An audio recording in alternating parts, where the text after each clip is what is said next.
Hello and welcome. Once again, talking about some comments and questions I've received, some of which have a common theme, and this is probably because they relate to a talk already given or questions that arise as a result of what we have been speaking about. And the first today is, let me try and find the question here. I have a question, it says, so I guess that's where that begins. Suppose a being attains liberation during his life, where does he go? Or in what state would it be after dying?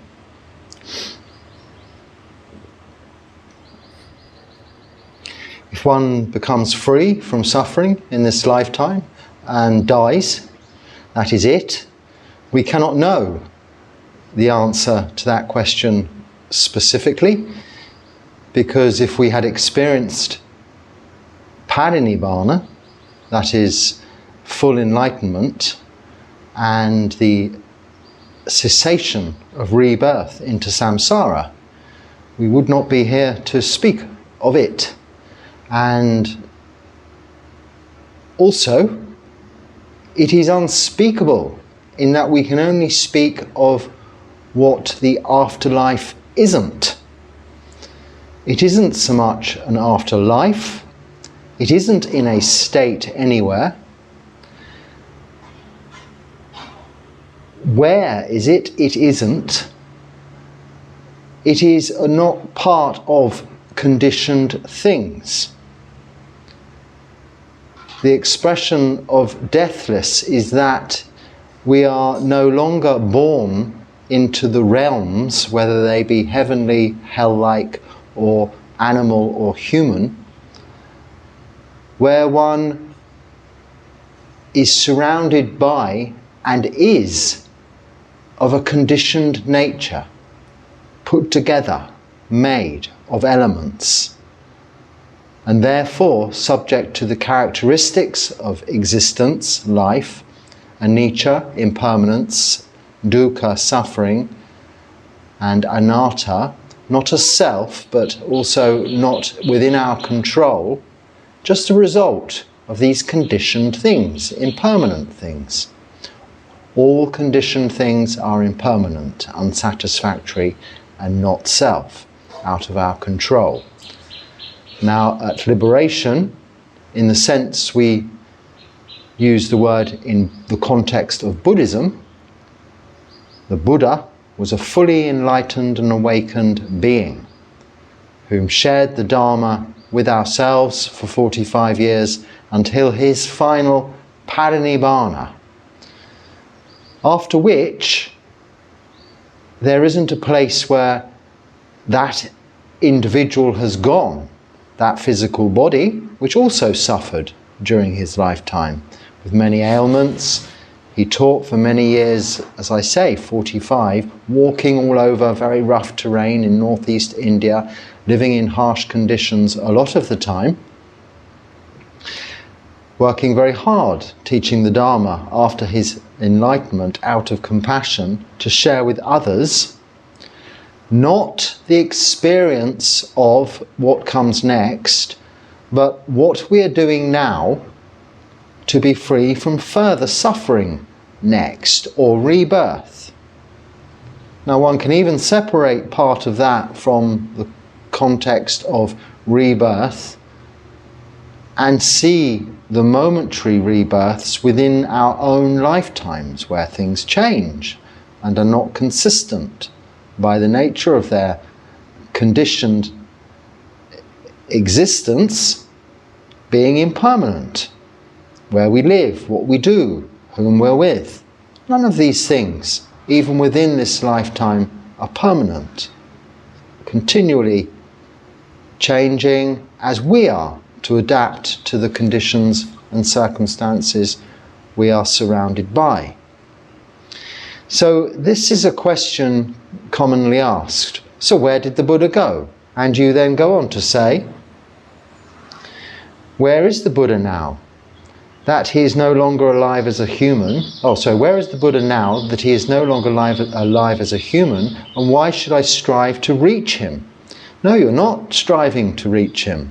He's not asking you to come and sit on his right palm or on his right side or live with him in heaven. No.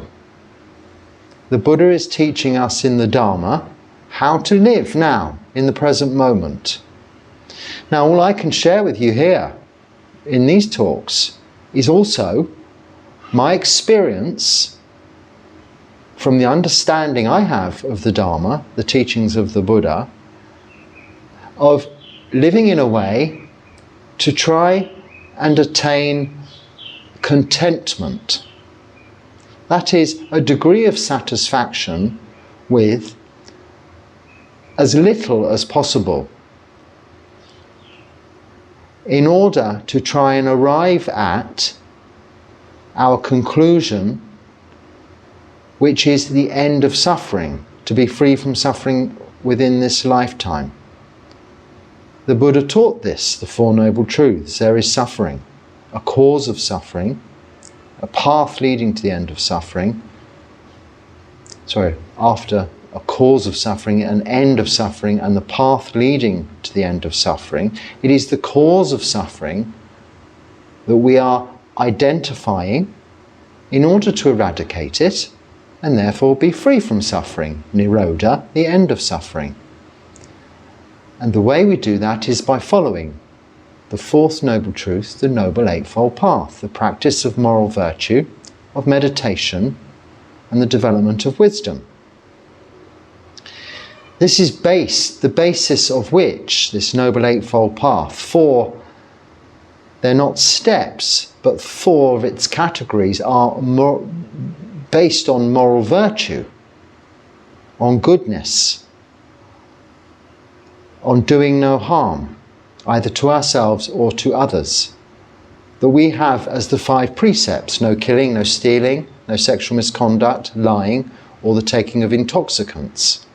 So just by that alone, we're covering a large percentage of the Noble Eightfold Path. In other words, what the Buddha has taught us to do, to not be with him, but like him, also awakened, also to attain to parinibbana, final awakening and liberation from rebirth, the deathless. But what that is cannot be told, cannot be explained. Of whatever faith you may have, in whatever religion, from whatever culture, there is no actual fact, evidence of an individual who can prove to you unequivocally this is what happens after death. Now, there are many stories and probably very accurate recollections of near-death experiences. But likewise, similar experiences can be experienced when not near to death, through deep states of samadhi, absorbed concentrated meditation, where one might get a glimpse, for example, of one's previous lives, or even some insight into the nature of liberation through a disconnect, not being so attached to the body, thought phenomena, all of these phenomena. And near-death experiences, these too, can often, I think, represent, especially as the body and the thinking brain is undergoing immense duress, and under this stress shutting down and into a dreamlike state, going to experience phenomena that we can equate to dreaming. But if someone actually is clinically dead, died, and that body, physical body, that thinking brain, is no longer able to be resuscitated in any way, it won't be. And then that what was, that person, that amalgamation of conditioned things, just 4 elements, solidity, liquidity, gaseousness, temperature, or earth, water, wind, fire, along with space, and even awareness, consciousness in terms of knowing via the thinking brain, through experience of seeing, hearing, smelling, tasting and touching, all of that is finished, gone, switched off. And being as it's unable to be resuscitated, cannot come back and then tell anybody what happened, what's next. If they do, they haven't died, have they? I know near-death experience, but it's near, not there. Now, there are many tales, many stories, again, factual, good recollections of these events from monks also in deep states of samadhi and meditation. But again, you would have to understand or listen to somebody else's recollection and believe it.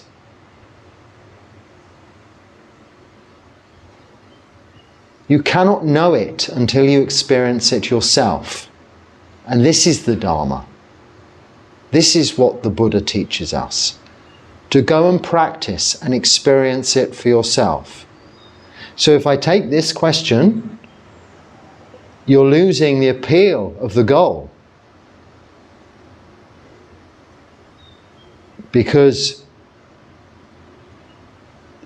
this state of liberation seems less appealing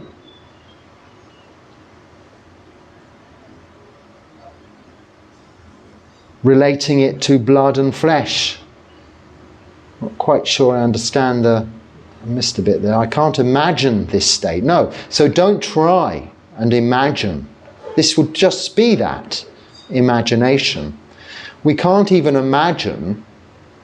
We can imagine, but it doesn't mean it is so. The next moment, what's happening next in our day? I mean, based on recollection of past experience, we can have some idea, but we cannot be sure. This is anicca, uncertainty. So we must never lose sight of this wisdom.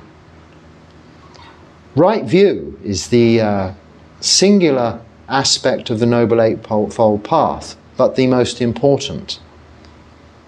Right view, samadhi, it begins with, but also concludes with, because it is establishing this right view as in the characteristics of existence, impermanence, unsatisfactoriness and not self, that has to be applied to everything,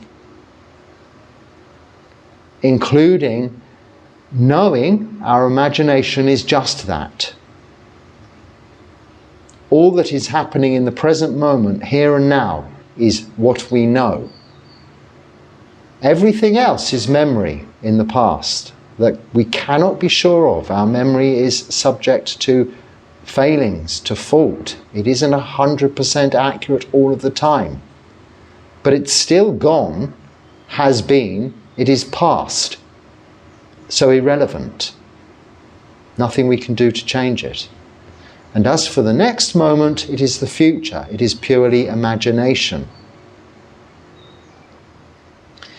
A lot of these experiences, I know in this question you're not asking of that. I'm coming to that in a minute. The next question, if I just find the long one and I can take bits from it, is asking a little bit more about these near-death experiences when people are talking about floating upwards, tunnels of light, into heavenly realms, dragged downwards into hell, and equating that with some of the stories in the suttas of the Buddha, of Moggallana, so highly attained beings in their time, monks, enlightened beings, and their practice and their descriptions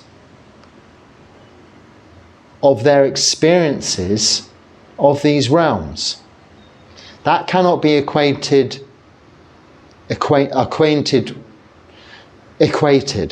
that cannot be equated with belief systems and near-death experiences based on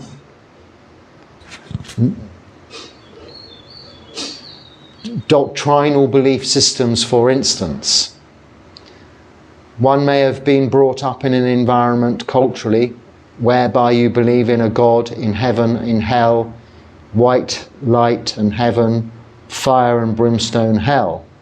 And naturally speaking, as you come towards your death, you could well experience phenomena pictorially and even feeling, but especially emotionally, of what you have been indoctrinated with throughout your lives, as it could be the case culturally with all religious beliefs. But the emphasis has to be on the word beliefs. What the Buddha is describing, and Moggallana, which is quite different perhaps from a near-death experience, but in some ways could be similar, is their actual experience, because as enlightened beings in meditation, they can recount, remember their past lives. Now, they are not saying, however, that we should believe in any of those suttas that this is the way it is. They are still saying, practice the Noble Eightfold Path and experience it for yourself. They are merely giving us a pictorial guide representing from their experience what they have experienced, but still within the realms of samsara, rebirth. That is, not necessarily being born into the human realm, where we are present, and where we have access to listen to and learn and understand the teachings of the Buddha, and also with the suffering that there is, great incentive to be free from that.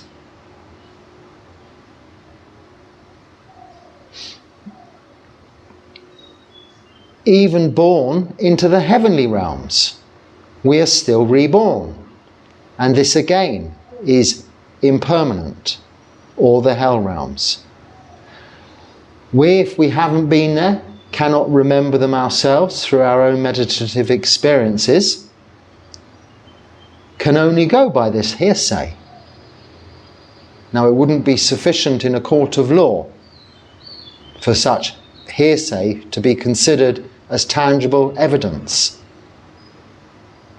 But in Buddhism, we're not looking for evidence.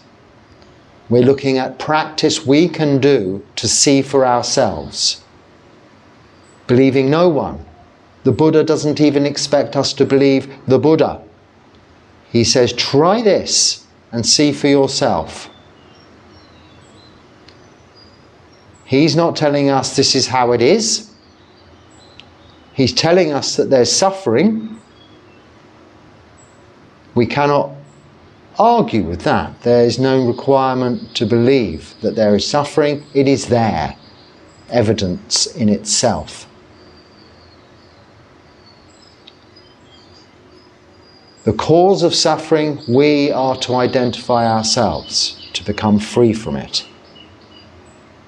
And the path is just this Noble Eightfold Path, this simple way of approaching our day-to-day activities with right view, that of impermanence, unsatisfactoriness, and not self. Even if you're not convinced you've lived a previous life and you came from absolutely nothing into this existence, with the open-mindedness to accept that we cannot know that either, it is enough to say that we haven't determined and probably cannot determine the beginning or the end, neither of ourselves, this we consider to be us, or that even of the universe, as ordinary mortal beings. But it isn't to say that that lack of knowledge is detrimental to the results we can attain through this practice. This practice is so very simple. We can spend hours ploughing through videos on the internet, reading books and listening to interviews and very long and detailed explanations. But is it the answer? No. If a dead man jumps out of his grave and comes to you and say, hey, look, this is what death is like, you can't believe him because he's no longer dead. He's alive, talking to you. He can never do that when he's already dead forever. We can believe there are these phenomena, approaches from other worlds, from other beings. We can spend lifetimes, our lifetime, within this lifetime, researching such things. Now, there is plenty of evidence, yes, of previous lives.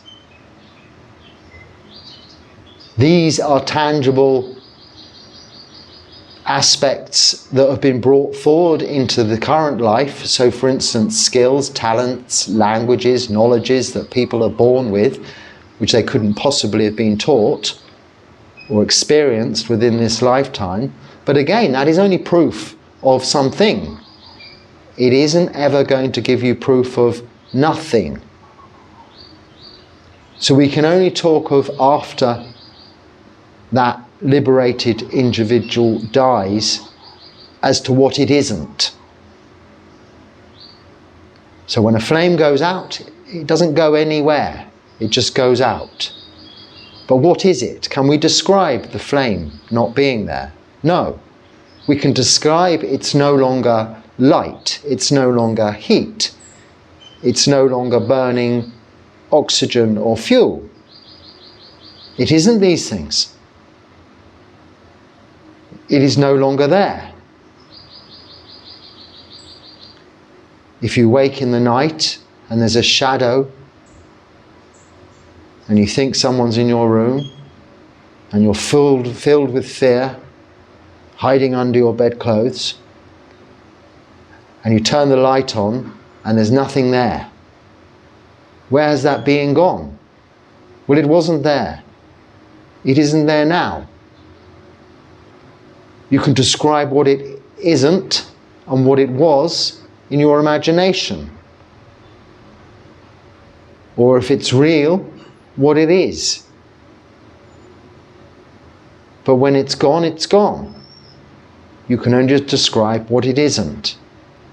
So however many times we're asked, where do you go after attaining to Nibbana?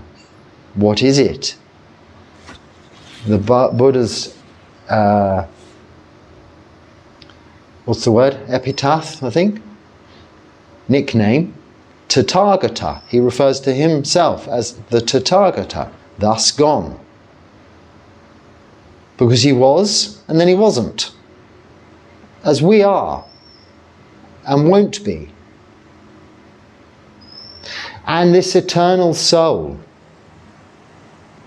I'm not going to go into the whole detail. You're all talking about the Buddha Moggallana visiting heavens and hells. What vehicle? This is surely the astral body, which for all intents and purposes might as well be the same thing as soul or spirit. No. They are just knowing through an experience, still sensual.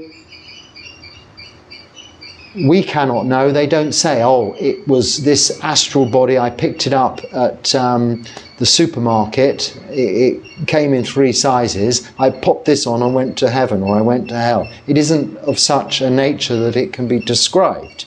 But it isn't this body or that body. Again, we can only tell you what it isn't, or we can only guess what it isn't. But this is a knowledge that they're recollecting. This is a knowledge they're passing on to us of their experience of these realms. But it isn't that important when we have an understanding of the workings of karma, which is the other aspect of right view. We understand the characteristics of this existence, anicca, dukkha, anatta, impermanence, suffering, and not self.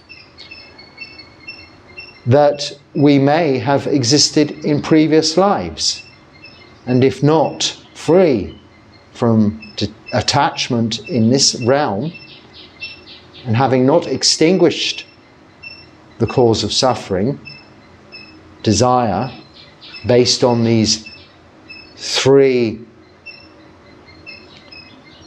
defilements or kilesas, greed, hatred and delusion, without the eradication of those, the likelihood is we'll be reborn again in some realm or another. But again, we cannot know that. We don't need to know that. We can experience freedom from suffering simply by sitting in meditation.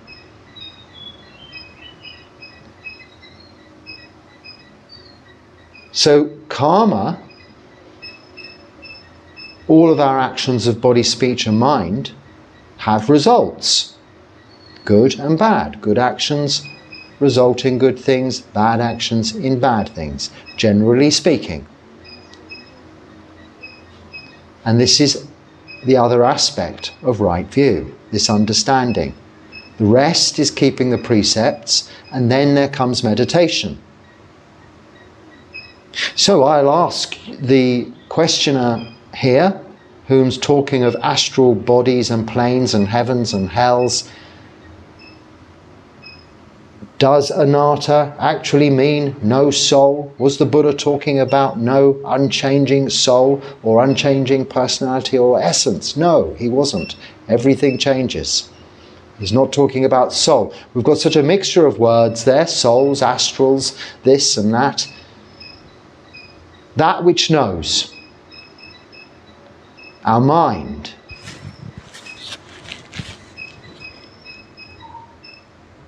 is the most unchanging aspect of our nature.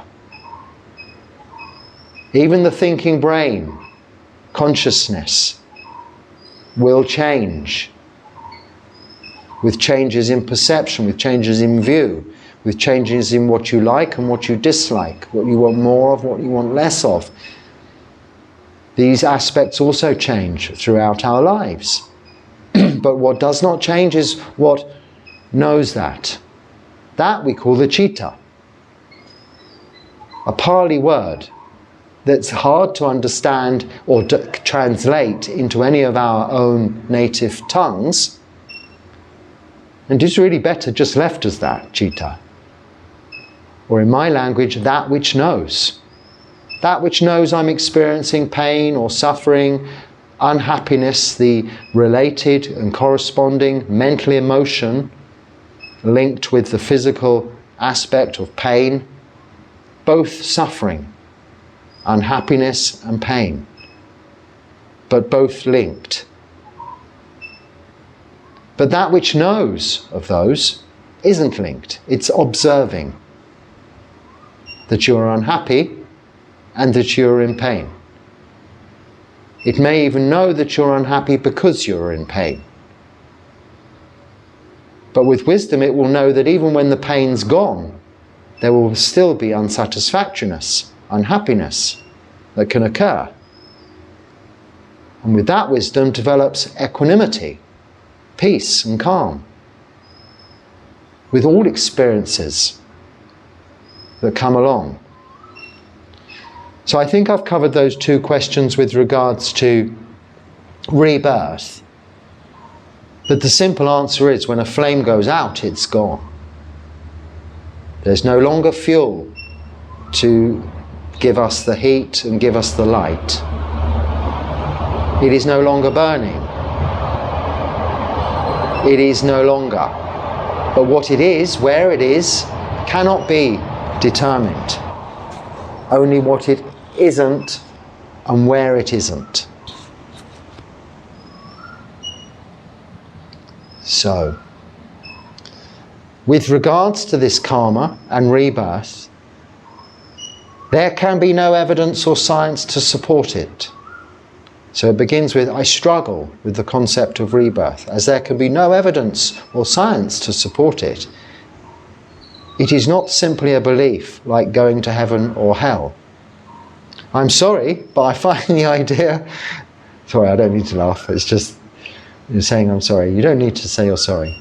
And I'm sorry, but I find the idea that a child's suffering is getting payback from a previous existence quite abhorrent. Okay, let's begin with the struggle. I struggle with the concept. Don't struggle with it. Let it go, put it down, forget all about it, in other words. It doesn't matter. If you don't want to believe in rebirth, that's because you don't want to believe in it. But if you just don't believe in rebirth, it doesn't matter. Right view will be established with the rest of the practice eventually. When you come to experience evidence of this yourself. There is no evidence or scientific science to support it. Of course there isn't. Because all evidence and science we can come across in this earthly realm, this plane of existence, is based on conditioned things in samsara. And we're not talking about that. There's no mathematical formula. In any religions, in fact, there is no such thing as documentary evidence and proof of heavens, hells, or what happens after death.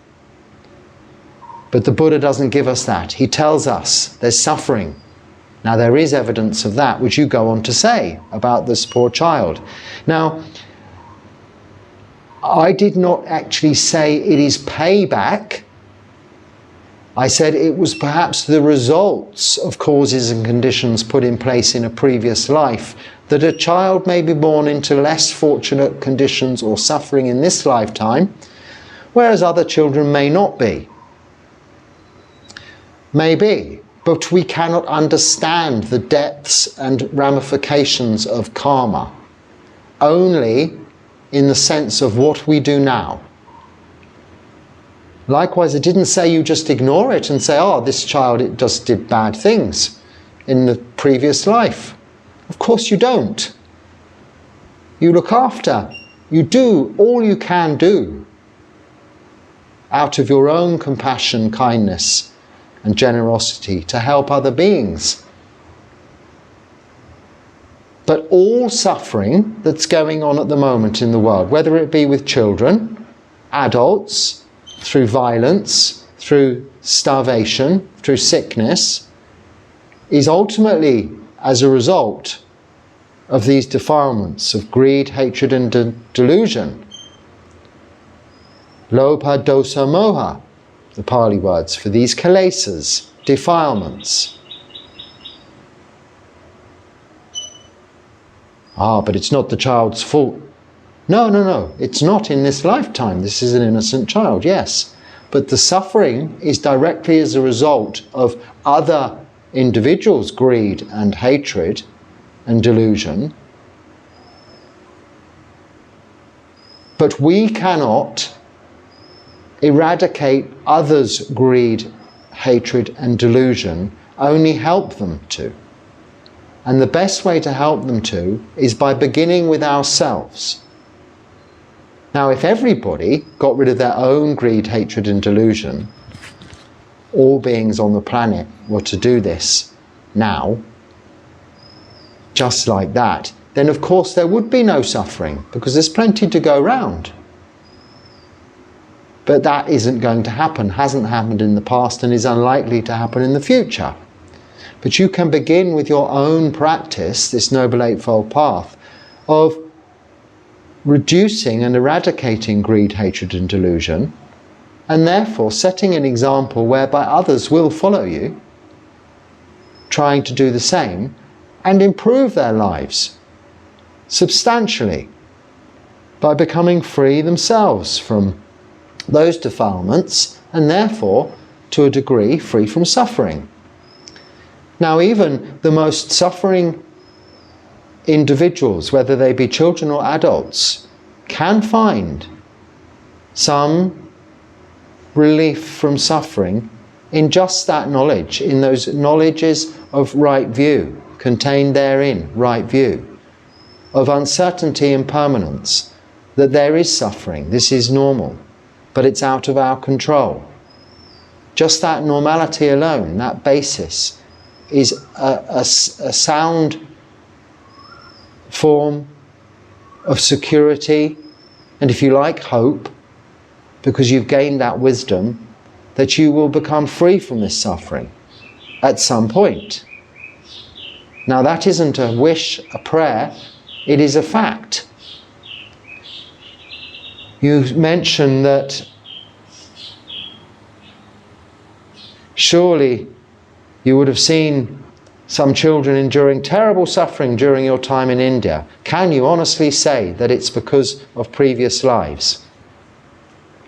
Well, I can honestly say that it's because of previous lives, because everyone's had previous lives. Otherwise you couldn't be here now. But that's just me. You don't have to believe that. So whether it's honest or whether that's an out and out downright lie, it doesn't matter. There's still suffering. That is the truth.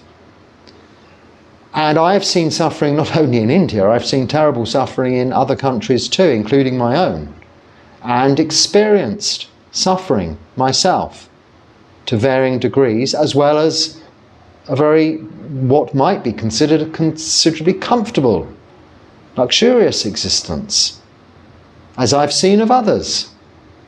You cannot single out one country like that as saying, there's suffering in India particularly.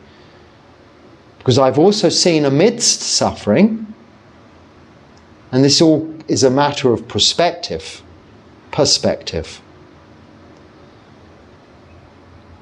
a great deal of happiness amongst some of the financially poorest and perhaps materialistically poorest people on the planet. People that I know, even today, whom have lived through different and difficult times when they could eat more than 3 times a day or something like that, and now are having to eat just twice a day or once a day. Not out of choice like myself, because I know that's sufficient for an ascetic, as a monk, but because it's out of necessity to make enough go round for the family. But they're still very, very, very happy. They're content with little. And I've also seen people with such an abundance of wealth.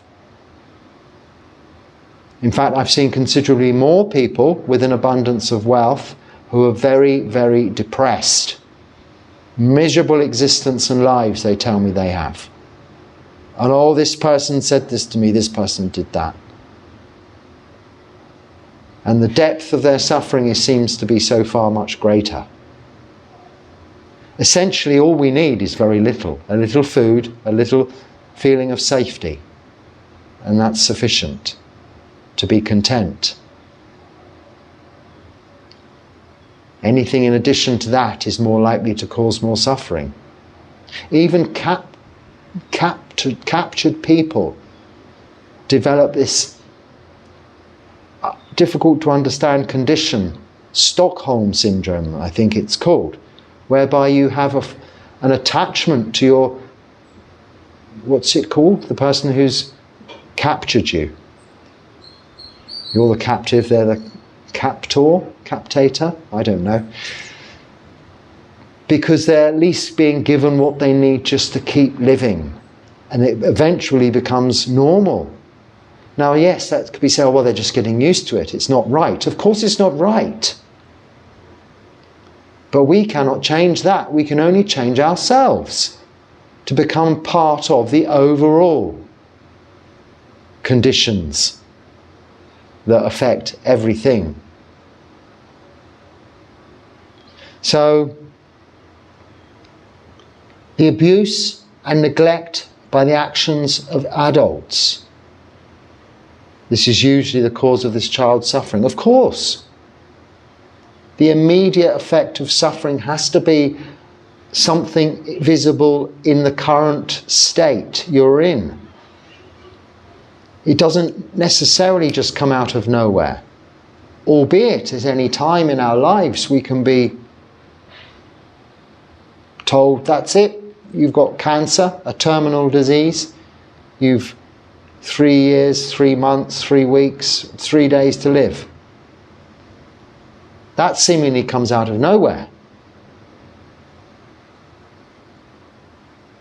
But it's just the game, part of aging, sickness and death.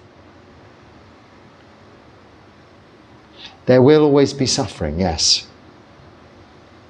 Now the karma, the understanding of karma in right view, isn't to just have an excuse, oh, you know, this person's blind. They must have looked at nasty things in a previous life. It isn't that literal.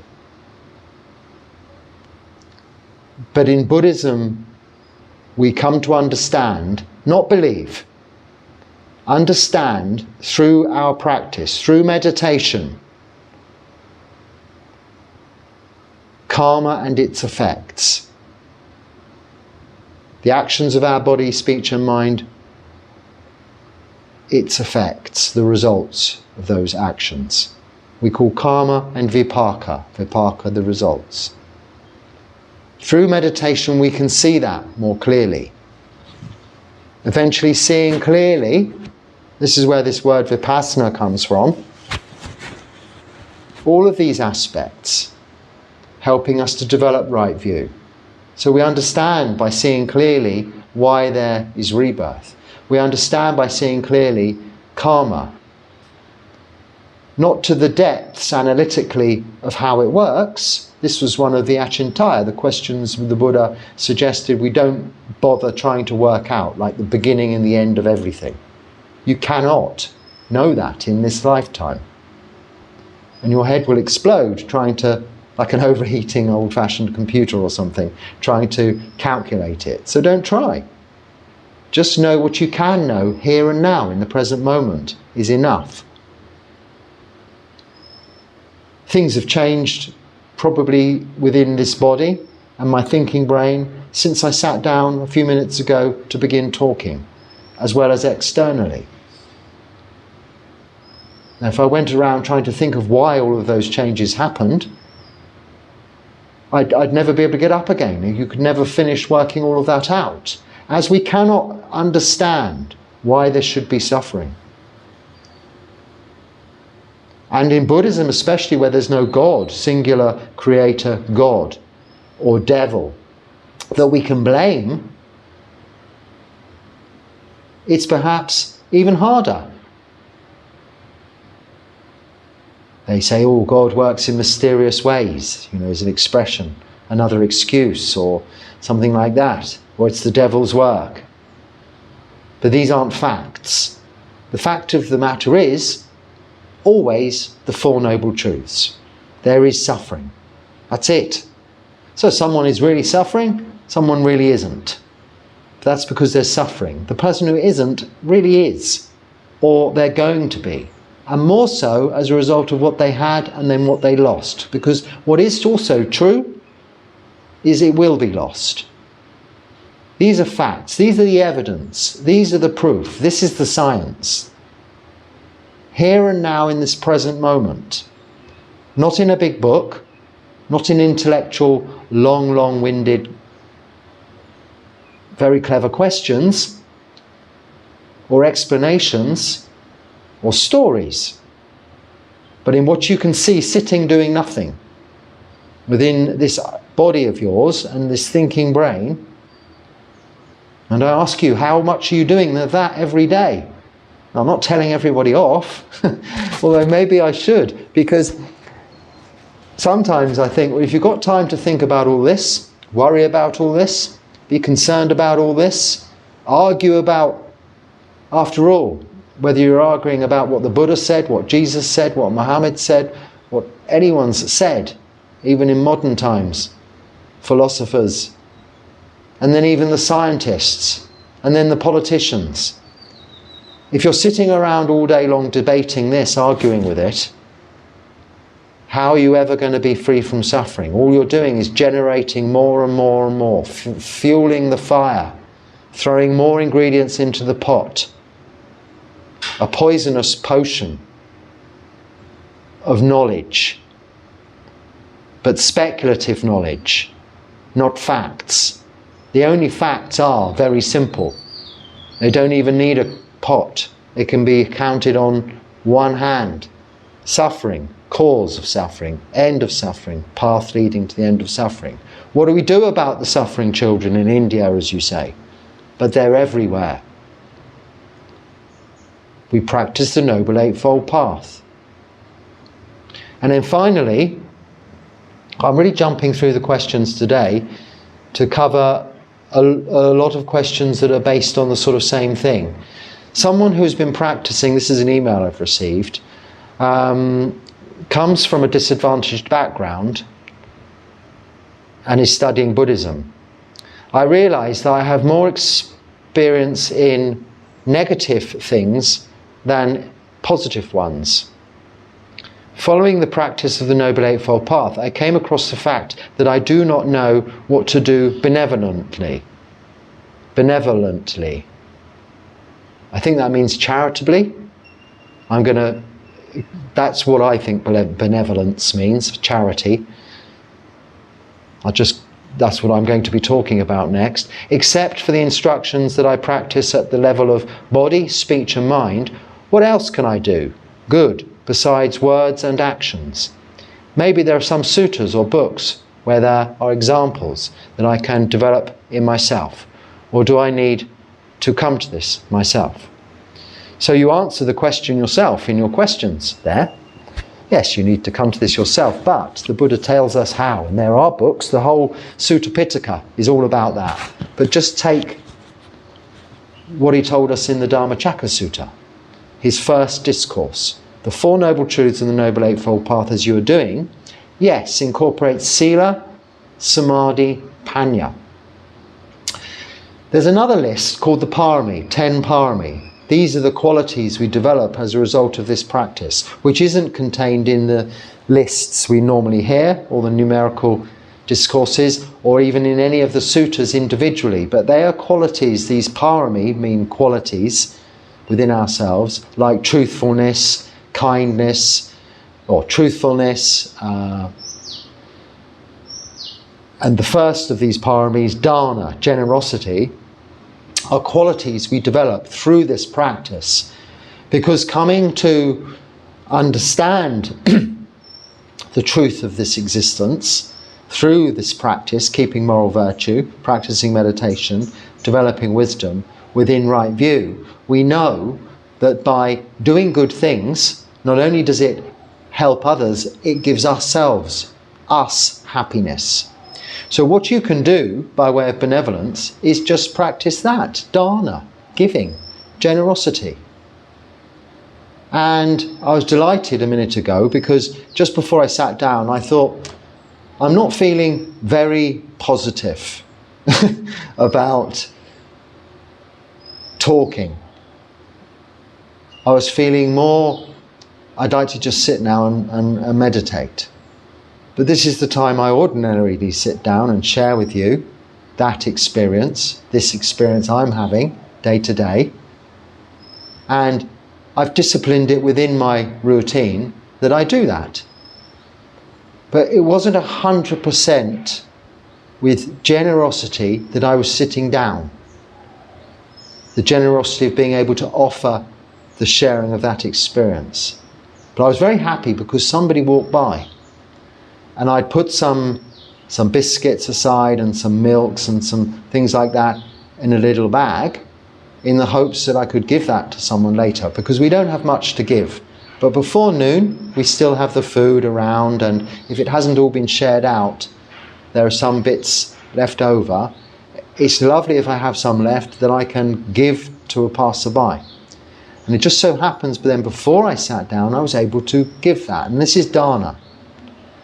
Immediately, I felt light and happy, joyous even.